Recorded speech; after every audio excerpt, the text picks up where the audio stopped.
Friesland had zowat 1000 gemalen wierd verspraat door de provincie. Die staan vaak als obstakels in het Frieske landschap dat het publiek door de grote hikken bevoorst net bij komen kan. Wetenschap Friesland wil een opknapbeurt van de gemalen door aangrijpen om dat te verrooien. De gemalen moeten een actief plak in de mierskip krijgen. Het Mierenma-gemaal bij Zwarte Haan staat hoog op de lijst om aanpakt te worden. Als je hier binnen staat, dan zie je ook echt wat dit een gemaal is. Hè. Je ziet hier de prachtige de buizen en alle apparatuur zie je staan.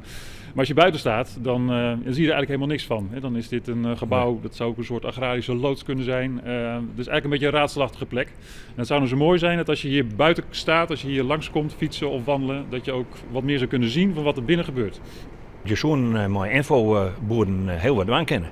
En dan maak je dat ook inzichtelijker. Wat er gebeurt, hoe een groot gebied dat hierachter ligt, hoe de wetterhuishouding hierin elkaar zit.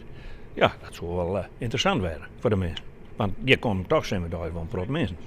Een toeristische attractie wordt mogelijk ook de nieuwe dubbele vispassage die het wetenschap Takkemier bij het Mierengemaal realiseren wil. Zoals bij het gemaal in Roptasiel, dat de vis alleen van Soort naar Zwiert wetten zwemmen kan, wordt bij Zwarte Haan ook een teruggang van Zwiert naar Soort wetten mogelijk maken. Het gaat voornamelijk om de glashaal en de driedorige stekelbeers. En in Roptasiel komen een soort mensen altijd in Sjenje bij. Ja, dat trekt dan heel veel mensen aan om met rondleiden. Wetenschap Friesland wil ook nog het exterieur van de gemalen aanpakken. Die staan nou nog te vaak een beetje verlen achter grote stekken in het Frieske landschap.